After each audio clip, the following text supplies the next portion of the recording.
Assalamualaikum warahmatullahi wabarakatuh dan selamat pagi, salam sejahtera untuk kita semua. Jadi pada pagi hari ini kita akan mencoba menggali informasi atau melakukan pembelajaran yakni dengan mata kuliah pengantar ilmu perikanan. Jadi ada yang tahu anak-anakku apa atau ada yang pernah mendengar tentang perikanan? Iya, saya kira perikanan atau ikan pasti kita sudah pernah mendengar atau pernah melakukan atau pernah uh, memakan, atau ada yang tidak pernah makan ikan. Oh ya, semua pernah makan ikan ya. Jadi uh, syukur alhamdulillah bahwa kalian sudah pernah makan ikan, artinya bahwa kalian sudah uh, melakukan atau sudah melakukan percobaan ya, seperti itu mungkin ya. Jadi baik, tapi di sini kita tidak membahas yang apa, siapa yang sudah makan ikan, siapa yang belum makan ikan, tidak. Jadi kita di sini membahas uh, yang berkaitan dengan ruang lingkup atau kegiatan-kegiatan yang berkaitan dengan perikanan, baik itu pengelolaan, kemudian sumber daya, kemudian pasca panen. Nah, seperti itu nanti yang kita akan coba gali informasi. Baik, sebelum kita melangkah ke slide berikutnya, saya coba membacakan dulu berkaitan dengan deskripsi mata kuliah tersebut tentang perikanan. Ya, di sini dijelaskan bahwa pengertian ilmu perikanan dan ilmu kelautan, ruang lingkup kegiatan perikanan dan kelautan yang mencakup potensi. Nah, itu tadi potensi, kemudian pemanfaatan, kemudian pengelolaan, sumber daya perikanan dan kelautan, pengelolaan pasca panen hasil perikanan, kemudian sosial ekonomi perikanan, peran sektor perikanan dan kelautan dalam kehidupan masyarakat dan pembangunan nasional. Seperti itu gambaran singkat atau eh, sejarah yang berkaitan dengan tentang pengertian ilmu perikanan. Kemudian kita masuk, kenapa kita harus belajar dengan daripada mata kuliah ini? Karena kita adalah jurusan program studi budidaya perairan, maka sewajarnya atau sepatutnya kita akan mempelajari mata kuliah tersebut. Nah, apa tujuan dari pembelajaran itu? Tujuannya adalah setelah mengikuti kuliah ini, mahasiswa akan mengetahui, memahami, dan mampu mendeskripsikan ruang lingkup ilmu perikanan dan kelautan. Perikanan dan kelautan sebagai ilmu perikanan sebagai bidang usaha dalam kaitannya dengan kehidupan dan perekonomian masyarakat dan negara. Itu. Jadi harapan saya setelah adik-adik mempelajari ini tentang pengantar ilmu perikanan, bahwa Anda sudah mengetahui atau memahami seperti apa itu perikanan. Iya, itu. Itu tujuan daripada pembelajaran. Baik, sebelum kita melangkah ke isi atau daripada pengantar ilmu perikanan serius, maka hal-hal yang harus kita siapkan atau hal-hal yang perlu kita lakukan untuk mendapatkan informasi, ada beberapa bacaan atau pustaka yang harus kalian pelajari atau kalian harus baca dan buka untuk mendapatkan informasi tersebut. Itu yang pertama adalah Johnson dan kawan-kawan, itu tentang judulnya itu adalah Fishery Air Facilitating Live Water. Itu tahun 1889. Kemudian yang kedua ada Royce, tentang perikanan juga. Kemudian yang ketiga itu adalah statistik perikanan Indonesia. Kemudian yang keempat adalah pengantar ilmu kelautan Dewan Kelautan Indonesia tahun 2004. Kemudian Joko Tribuono 2002 Hukum Perikanan Indonesia. Itu ada beberapa bacaan yang kalian harus baca atau cari tentang kedalaman seperti apa itu ilmu perikanan. Itu berkaitan dengan bahan bacaan atau bahan ajar. Jadi bahan ajar atau definisi dari perikanan itu saya mengambilnya dari bacaan-bacaan yang saya sudah bacakan tadi. Nah, itu. Selanjutnya, biasanya dalam setiap sesi atau setiap pertemuan saya kadang-kadang melakukan yang namanya kuis. Kuis. Jadi setiap akhir pertemuan atau awal pertemuan, jadi saya merecovery atau mengulang eh, mata kuliah yang kemarin atau pembahasan yang kemarin. Saya akan melakukan kuis itu atau tugas, baik itu tugas makalah atau mereview jurnal. Kemudian ada juga yang namanya ujian sisipan atau ujian mid atau tengah semester. Jadi anak-anakku, setiap pertemuan ke-8 kita akan melakukan ujian mid atau ujian tengah. Kemudian setelah kita melakukan pertemuan 16 kali atau 15 kali, jadi kan begini, pertemuan kita kan dalam satu semester itu adalah 16 kali pertemuan. Nah, jadi ada yang namanya ujian sisipan, ujian akhir, ya itu berkaitan dengan evaluasinya.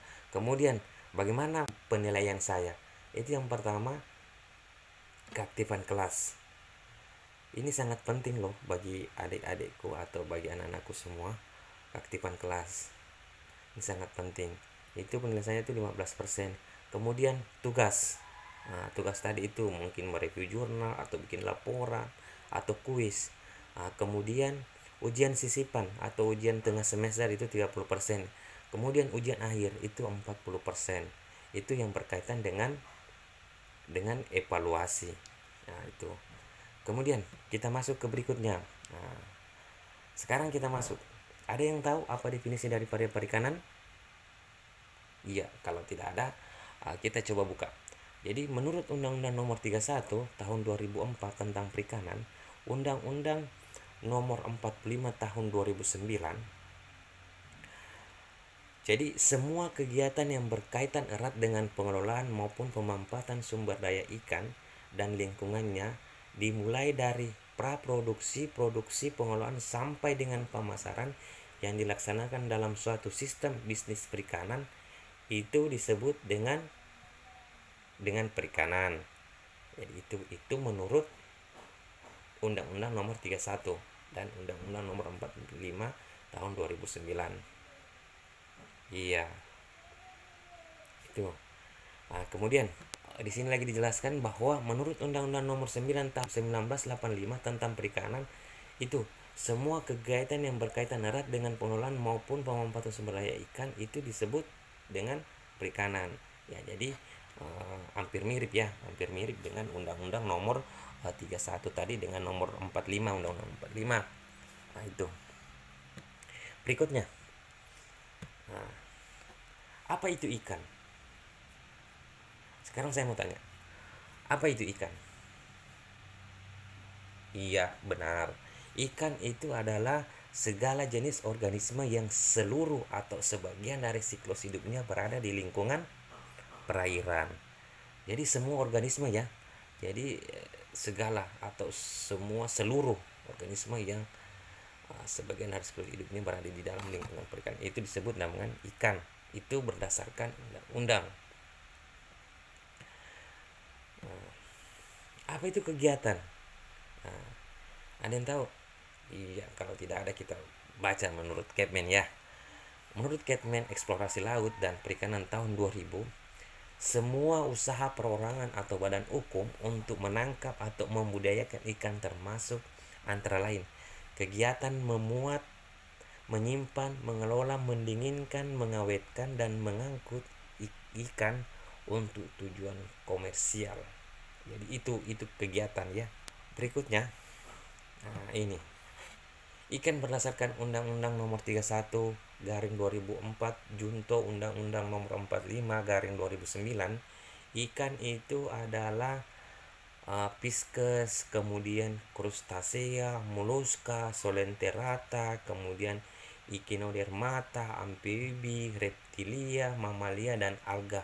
Itu semua adalah ikan berdasarkan Undang-Undang Nomor 31 2004 junto Undang-Undang 45 2009. Itu. Saya kira ini sudah tadi ya. Apa itu sumber daya ikan? Kira itu sudah. Ini. Apa itu ilmu perikanan? Ilmu perikanan ialah ilmu yang mempelajari tentang ikan. Iya. Saya kira kita paham ya. Keterkaitan perikanan dengan ilmu lainnya. Jadi apa kaitannya? Apa kaitannya dengan perikanan dengan ilmu lain? Perikanan itu merupakan ilmu terapan. Kemudian mungkin nanti akan di semester 2 kita akan masuk di mata kuliah yang namanya ichtiologi, ilmu mempelajari tentang ikan. Jadi semua mulai dari bab 1 sampai bab akhir itu semua membahas tentang ilmu ikan, tentang ikan, bagaimana panjang, bagaimana tinggi ikan, bagaimana apa fungsi daripada sisi, itu akan semua dipelajari di mata kuliah ichtiologi. Kemudian ilmu yang mendukung. Ilmu yang mendukung ada ilmu biologi, ilmu kimia, fisika, matematika, sosial, dan budaya. Itu. Kemudian lingkup ilmu perikanan. Jadi ada ilmu yang berkaitan dengan perikanan itu namanya biologi perikanan atau bioper. Ada namanya DIPO, dinamika populasi ikan, ekologi perikanan, kemudian hidrobiologi, kemudian nutrisi pakan ikan, ilmu hama dan penyakit ikan, teknik budidaya aquaculture engineering, kemudian teknik penangkapan ikan, fish breeding, dan genetik, kemudian bioteknologi, kemudian sosial ekonomi perikanan, teknologi pengolahan hasil perikanan, manajemen sumber daya perikanan. Itu. Kemudian ini pendidikan tinggi dan perikanan.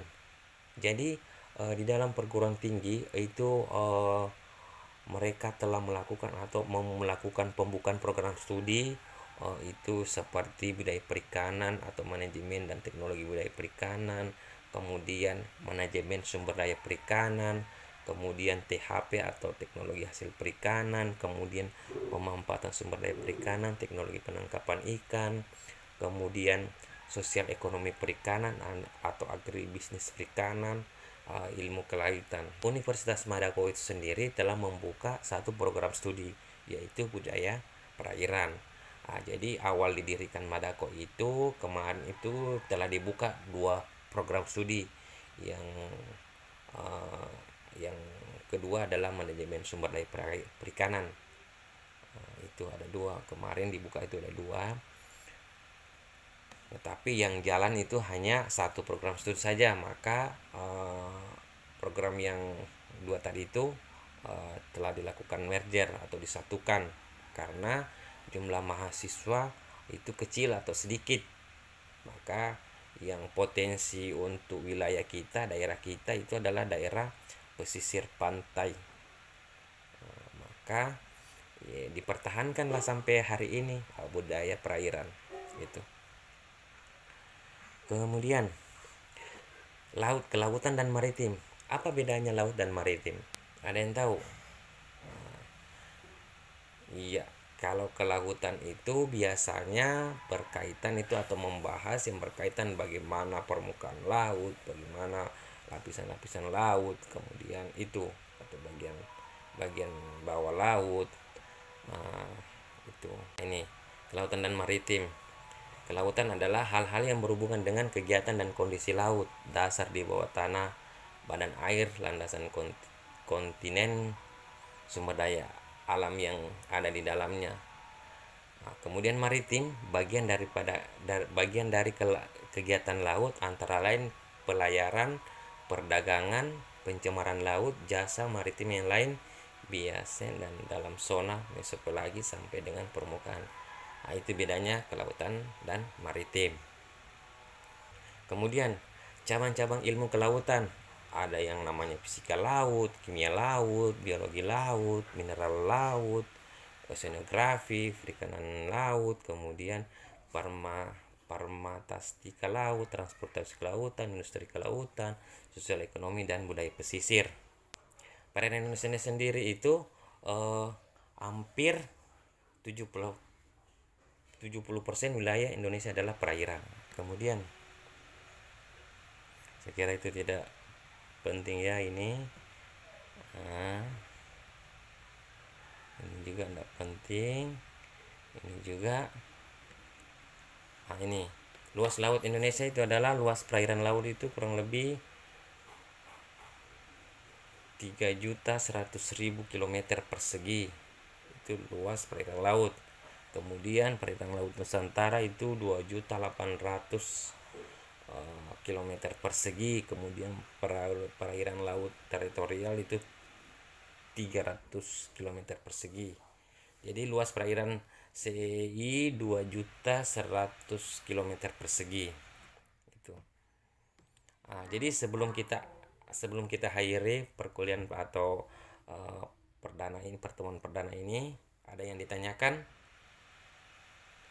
Iya, tidak ada kan. Jadi kalau tidak ada, saya akhiri mata kuliah ini. Insya Allah kita akan bertemu lagi di minggu depan dengan ucapan billahi taufiq wal hidayah. Wassalamualaikum warahmatullahi wabarakatuh.